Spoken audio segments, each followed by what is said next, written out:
اللهم صل على سيدنا محمد يا رب صل وسلم دائما أبدا على حبيبك. إن في خلق السماوات والأرض واختلاف الليل والنهار لآیات لأولی الألباب. بے شک آسمانوں اور زمین کے پیدا کرنے میں، دن اور رات کے بدلنے میں، کبھی دن آ رہا ہے پھر رات، پھر دن پھر رات، اور لاکھوں سال ہو گئے. کیسا خوبصورت نظام ہے.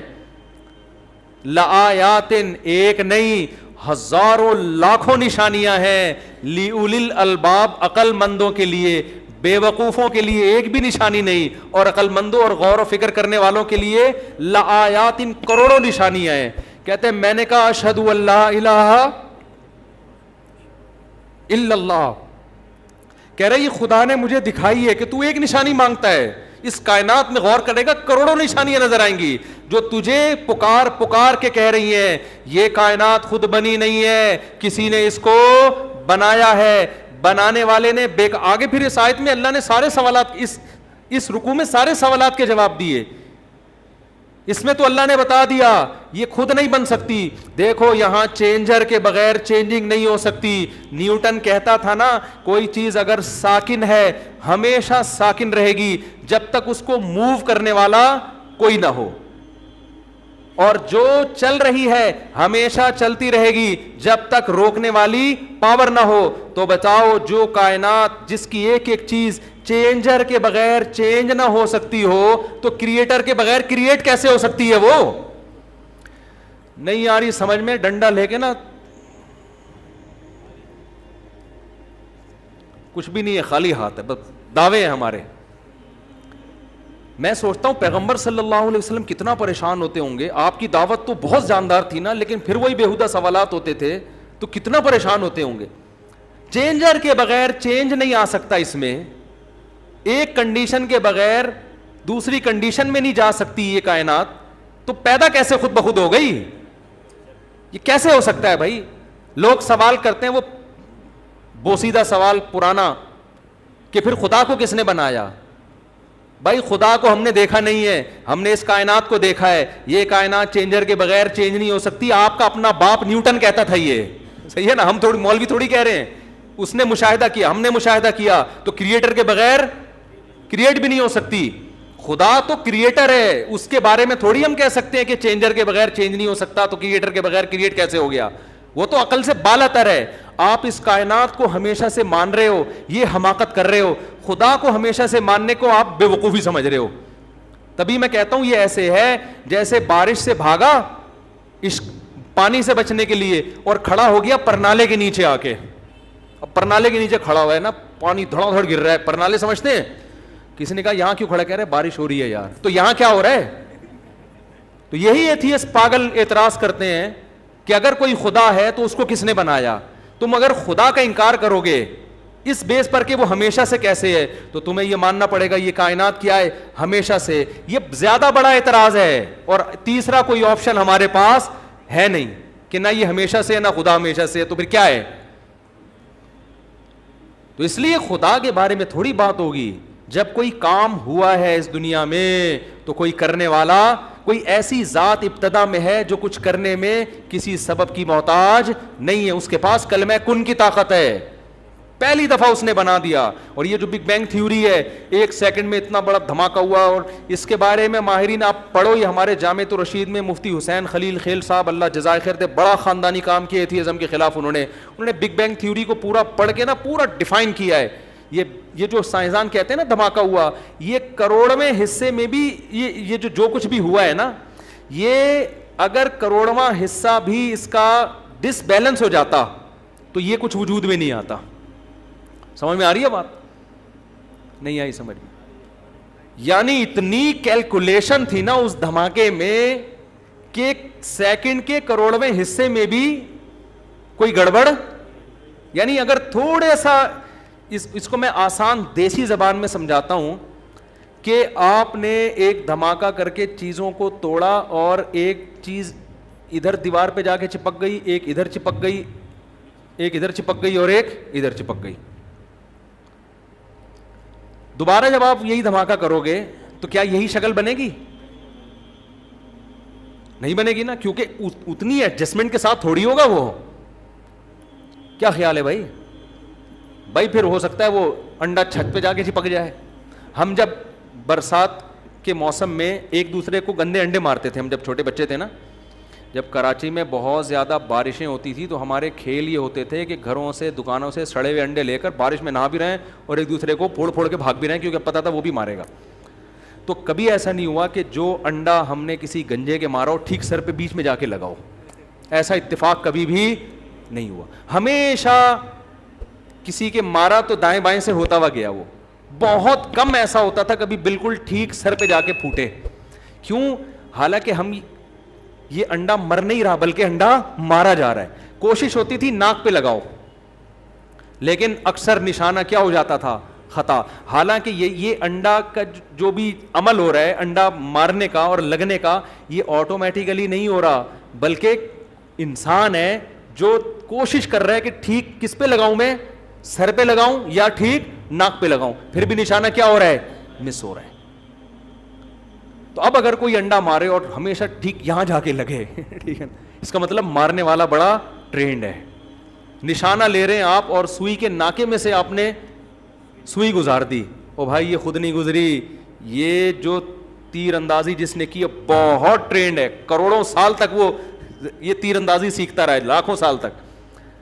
تو یہ کیسی تھیوری ہے کہ ایسا ہوا کہ اگر وہ ذرا سا ڈس بیلنس ہو جاتا تو پھر یہ کچھ وجود میں نہیں, نہ زمین بنتی نہ بارشوں کا نظام وجود میں آتا.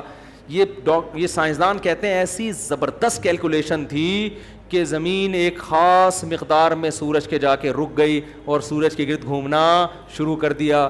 23 ڈگری جھک گئی اور اس سے پہاڑ وجود میں آئے, 23 ڈگری جھک گئی جس سے موسم وجود میں آئے, سردی گرمی خزاں بہار. پھر ایک خاص اسٹائل سے گھومنا شروع کیا, 24 گھنٹے کے اندر پورا چکر مکمل ہو رہا ہے, 360 دن. یہ سارا نظام اگر تھوڑا سا دائیں بائیں ہو جائے نا, تو ایک دفعہ میں نے کہا تھا کہ یہ مخلوق نہ ہوتی. ایک ایتھیسٹ نے اس کا جواب دیا تو کیا ہوتا؟ دوسری مخلوق ہوتی. نہیں ہوتی دوسری مخلوق, صحیح ہے نا, کیونکہ سیل جو پیدا ہوا ہے نا, جس کو جو جاندار کی اکائی ہے, وہ اتنا پیچیدہ سسٹم ہے, اتنا پیچیدہ سسٹم ہے, اتنا اس کو ابھی تک پورے طور پہ پڑھا نہیں گیا ہے. جو انسانی زندگی کی بنیاد, کسی بھی حیات کی بنیادی اکائی ہے, اتنا پیچیدہ سسٹم ہے وہ وجود میں نہیں آ سکتا تھا. خیر ابھی یہ ٹاپک نہیں ہے کہاں سے, میں جلدی سے وہ آیت مکمل کروں. تو اللہ کیا کہتے ہیں, وہ گورا کہتا ہے میں نے جب آیت کھول کے دیکھی تو اس میں کہا تھا, اللہ نے کہا کہ ایک نشانیاں نہیں ہے, سینکڑوں نشانیاں ہیں. پھر قرآن کیا کہتا ہے ان عقل مندوں کے لیے, الذین یذکرون اللہ قیاما وقعودا وعلی جنوبہم. بس ختم کر رہا ہوں میں, کہ وہ صبح و شام اللہ کو یاد کرتے ہیں. جب وہ دیکھتے ہیں نا نشانیاں تو ان کا خدا کے وجود پر ایمان. پھر وہ کہتے ہیں یار جب اس کائنات کو کسی نے بنایا ہے تو اس کائنات میں میرے لیے سب سے امپورٹنٹ کیا ہے؟ وہ خدا ہے جس نے مجھے بنایا, اس کائنات کو بنایا. لہذا اب وہ اپنے ابا کا تذکرہ اتنا نہیں کرتے جتنا اللہ کا, اپنی گرل فرینڈ کا منگیتر کا اتنا نہیں کرتے جتنا اللہ کا, بحریہ ٹاؤن کا اتنا نہیں کرتے جتنا اللہ کا, صحیح ہے نا, اپنے بزنس کا اتنا نہیں کرتے جتنا اللہ کا, اپنی صحت کا اتنا نہیں کرتے جتنا اللہ کا, کسی چیز کا اتنا تذکرہ نہیں کرتے جتنا کس کا کرتے ہیں, کیونکہ ان کے لیے موسٹ امپورٹنٹ کون ہے؟ اللہ ہے. یہ اب قرآن کہہ رہا ہے کہ یہ غور و فکر کرنے کے بعد اب اس کے رزلٹ قرآن اناؤنس کر رہا ہے, ٹھیک ہے نا. جب یہ غور کرتے ہیں تو نتیجہ کیا نکلتا ہے؟ یہ کہتے ہیں الذین یذکرون اللہ قیاما وقعودا, کھڑے بیٹھے, وعلی جنوبہم, لیٹے, ہر حال میں اللہ کو یاد کرتے ہیں, اور وعلی جنوبہم ویتفکرون فی خلق السماوات والارض, اور کائنات میں ایک دفعہ غور نہیں کرتے, بار بار غور کرتے رہتے ہیں, کیونکہ ان کے سامنے نشانیاں آتی رہتی ہیں. کبھی مرغی کو انڈے پہ بیٹھا ہوا دیکھتے ہیں, پھر کہتے ہیں یار اس کو کس نے سکھا دیا کہ 21 دن انڈوں پر بیٹھنا ہے اور روزانہ اس کو گھمانا ہے. پھر جب انڈوں سے چوزے نکل رہے ہوتے ہیں, کہہ رہے ہیں یار اس میں تو زردی اور سفیدی تھی, اس میں چونچ کیسے پیدا ہو گئی, اس میں پر کیسے پیدا ہو گئے, اس میں باریک باریک لاکھوں نسیں کیسے پیدا ہو گئیں, اس کا ایک مغز کیسے بن گیا. پھر جب وہ انڈے سے چوزا باہر آتا ہے, آتے ہی اس کو اپنے دوست اور دشمن کا فرق پتا ہوتا ہے. بلی کو دیکھ کے چیخے گا, اپنی ماں کو دیکھ کے اس کے پروں میں گھسنے کی کوشش کرے گا. ارے اس کو کس نے سکھا دیا کہ یہ تیری ماں ہے اور یہ تیرا دشمن ہے؟ پہلے دن سے دانا چگنا شروع کر دے گا اور مرغی دانا توڑ توڑ کے اس کو دینا شروع کر دے گی. یہ ساری چیزیں قرآن کہتا ہے وَيَتَفَكَّرُونَ فِي خَلْقِ السَّمَاوَاتِ وَالْأَرْضِ, زمین اور آسمان میں مسلسل غور ایک ایک چیز میں. بکری کا بچہ جب پیدا ہوتا ہے وہ دیکھتے ہیں پیدا ہوتے ہی دودھ کی طرف جا رہا ہے. اس کو کس نے سکھایا بھائی؟ اس کو کس نے سکھایا کہ یہ ماں ہے تمہاری, اس سے تم دودھ پیو؟ تو یہ کیسے ایک ایک چیز, آپ کچھ کہہ رہے ہیں؟ تو یہ کیسے ایک ایک چیز کے بارے میں قرآن کہتا ہے یتفکرون فی خلق السماوات والارض, غور کرتے رہتے ہیں. میری ماں کے دل میں کس نے, میں جب پیدا ہوا تو فوراً ماں کی چھاتیوں میں دودھ کیوں پیدا ہو گیا؟ اس کا مطلب پیدا کرنے والے کو پتا ہے کہ اب اس کو کیا چاہیے. بچہ ماں کے پیٹ میں اس کے انگوٹھا اس کے منہ میں ہوتا ہے, کیوں؟ وہ انگوٹھے کو سک کر رہا ہوتا ہے تاکہ اس کے اندر سک کرنے کی صلاحیت برقرار رہے. پیدا ہوتے ہی اس میں سک کرنے کی وہ چاہ رہا ہوتا ہے کہ مجھے ماں کی چھاتی ملے اور میں دودھ اتارنا شروع کر دوں. خدا نے اس کو کچھ بھی نہیں سکھایا, لیکن دودھ پینے کا طریقہ ماں کے پیٹ میں اس کو سکھا دیا ہے, کیونکہ اس پر اس کی زندگی موقوف تھی. پھر جوان ہوتا ہے, آسمان سے بارشیں برس رہی ہیں. بھئی یہ کون ہے جو بارشیں برسا رہا ہے؟ پھر زمین میں آپ آم کی گٹلی داخل کر رہے ہیں, آم کے درخت پیدا ہو رہے ہیں, درختوں میں پھول لگتے ہیں, پھول سے مکھیاں تتلیاں بیٹھتی ہیں, نر اور مادہ پھولوں کا ملاپ ہوتا ہے, پھر ایک کچی کیری پیدا ہوتی ہے. آپ یہ منظر دیکھ رہے ہیں, ابھی رزلٹ نہیں آیا, آپ حیران ہو جاتے ہیں. اس کے بعد وہی آم جو آپ نے زمین میں دفن کیا تھا. یہ کیسا سائیکل ہے بھائی؟ دو گراریوں کو کوئی ایک ساتھ لگا بغیر خود بخود ایڈجسٹ ہو سکتی ہیں؟ سائیکل کسے کہتے ہیں؟ آپ پیڈل گھماتے ہیں, ایک گراری گھومتی ہے, وہ چین کو گھماتی ہے, چین دوسری گراری کو گھماتی ہے, دوسری گراری پہیے کو گھماتی ہے, پہیا جب زمین پہ ہوتا ہے آپ کو آگے دھکیلتا ہے. یہ پورا ایک سائیکل ہے. اس سے خدا کی قسم کروڑہ گنا زیادہ پیچیدہ سائیکل اللہ نے پودوں کے بیج میں رکھا ہے. اس سائیکل کو آپ کبھی نہیں کہو گے یہ خود بخود بن گئی, یہ گراریاں خود ایڈجسٹ ہو گئی, چین خود لگ گئی. کھربوں سال میں بھی نہیں ہو سکتا. اس سے کروڑہ گنا زیادہ پیچیدہ سائیکل خربوزے کے بیج میں ہے. ادھر بیج زمین میں ڈالا, ادھر بیل اگنا شروع, اگتے اگتے اگتے اگتے تھوڑے دن میں پھول نکل کے تتلیوں کو اپنی طرف مائل کرنا کہ آ جاؤ بھائی ملاپ کرو نر اور مادہ پھولوں کا, ٹھیک ہے نا. تتلیاں کیڑے مکوڑوں کا نہیں پتا ہوتا ہم کیوں جا رہے ہیں, وہ تو پھول کی خوشبو اور اس کی رنگت دیکھ کے جا رہے ہیں. کیڑے مکوڑے بھی جا رہے ہیں, ان کو کیا پتا کہ خدا ہم سے کیا کام لے رہا ہے. ان کے پاؤں اور ٹانگوں سے وہ ذرات چپکتے ہیں, پھر وہ دوسرے پھول پہ جاتے ہیں, دو پھولوں کا ملاپ ہو کے وہ زائگوٹ وغیرہ بننا شروع ہوتا ہے, اور پھر نیچے کچا پھل, اور پھر خربوزہ, اور خربوزے کو کاٹا, اس کے اندر وہ جیسے سینکڑوں بیج جو آپ نے زمین میں دفن کیا تھا. خدا کی قسم اتنا پیچیدہ سائیکل, اتنا پیچیدہ چکر اللہ کی قسم خود بخود وجود میں نہیں آ سکتا. قرآن کہتا ہے وَيَتَفَكَّرُونَ فِي خَلْقِ السَّمَاوَاتِ, کافر خربوزے کھائے گا, آم کھائے گا, اور خدا کی نشانیاں دیکھے گا, لائف کو انجوائے کرے گا. ایک دفعہ بھی پھوٹے منہ سے سبحان اللہ یا الحمدللہ نہیں کہے گا. مسلمان جب یہ چیزیں دیکھتا ہے وہ فوراً پکار اٹھتا ہے سبحان اللہ. کون ہے؟ تبھی تو قرآن کہتا ہے تم ان جانوروں کی پشت پہ جب بیٹھتے ہو وَتَقُولُوا سُبْحَانَ الَّذِي سَخَّرَ لَنَا, تو کہا کرو کہ پاک ہے وہ ذات جس نے ان پاورفل طاقتور جانوروں کو ہمارے لیے مسخر کر دیا. کرنا ہے وہ انگریز کی میں بتا رہا ہوں, وہ یہ ساری آیتیں پڑھ رہا ہے بھائی, وہ ساری آیتیں کیا کر رہا ہے؟ گویا اللہ اس کو کہہ رہے ہیں کہ تو ایک نشانی مانگ رہے ہیں بھائی کہ چھت پھٹ جائے, فرشتہ اتر جائے. یہاں تو سینکڑوں نشانی ہے, تو ایک نشانی پہ غور کرے گا تو نتیجہ کیا نکلے گا؟ الذین یذکرون اللہ. پھر تو بار بار اللہ کو یاد کرے گا اور بار بار مزید غور کرے گا, اور پھر کیا کہے گا؟ سبحانک ربنا ما خلقت ھذا باطلا. یہ ہے اصل بات جو بلاغت ہے قرآن کی. اس کے بعد تم اس نتیجے پہ پہنچو گے, کہو گے اے اللہ تو نے یہ سب کچھ بیکار پیدا نہیں کیا, تو جو اتنی نشانیاں دکھا رہا ہے اس کے پیچھے کوئی حکمت ہے. یہ اگر تو نے اس لیے کیا ہوتا ہم خربوزے کھا کے مر کے ختم ہو جائیں, بچے پیدا کریں وہ خربوزے کھائیں اور مر کے ختم ہو جائیں, تو یہ تو کوئی کائنات کا مقصد نہ ہوا. یقیناً کوئی مقصد ہے, کوئی مقصد ہے. تو اپنا انٹروڈکشن کروا رہا ہے, ہمیں اپنی پہچان کروا رہا ہے. اور اپنی پہچان کیوں کروا رہا ہے؟ ظاہر ہے اس لیے کروا رہا ہے تاکہ مجھ سے محبت کرو اور میری مانو, اور اگر مانو گے اور آخرت نہ ہو, ماننے والے کو بدلہ نہ دیا جائے اور نہ ماننے والے کو سزا نہ ملے, تو یہ بھی اس کی علامت ہے اس کائنات کو بیکار پیدا کیا. لہذا اس پورے تانے بانے ملا کے قرآن کہتا ہے وہ اس نتیجے پر پہنچتے ہیں کہ جنت بھی برحق ہے اور جہنم بھی برحق ہے, اور پھر اس نتیجے پر پہنچ کر کہتے ہیں سبحانکا, اے اللہ تو ہر عیب سے پاک ہے, تو اس کائنات کو بلا وجہ نہیں پیدا کرے گا. فقینا عذاب النار, پس تو ہمیں اس آگ کے عذاب سے بچا لے جس کا تو بار بار تذکرہ کرتا ہے. اور آخری آیت فقینا عذاب النار ربنا اننا سمعنا منادیا ینادی للایمان, اے اللہ ہم عقل کے تانے بانے ملا کر تو ایمان لا رہے ہیں, لیکن صرف اتنا نہیں ہے, ہم نے ایک منادی کو بھی سنا جنہیں محمد صلی اللہ علیہ وسلم کہا جاتا ہے. ہم تک خبریں پہنچی 1400 سال پہلے ایک یتیم جو نہ لکھنا جانتا تھا اور نہ پڑھنا جانتا تھا, اس نے یہ صدا لگائی ان آمنو بربکم, کہ اپنے رب پر ایمان لے کر آؤ. ہم 1400 سال پہلے ہمیں پتہ چلا ایک پیغمبر آئے تھے, یتیم تھے, نہ لکھنا جانتے نہ پڑھنا جانتے, پسماندہ علاقے میں پیدا ہوئے, ان کی دعوت صرف ایک تھی کہ اپنے رب کو پہچانو. فآمنا, اے اللہ ہم نے ان کی دعوت پر لبیک کہا اور ہم ان کی دعوت پر ایمان لے آئے.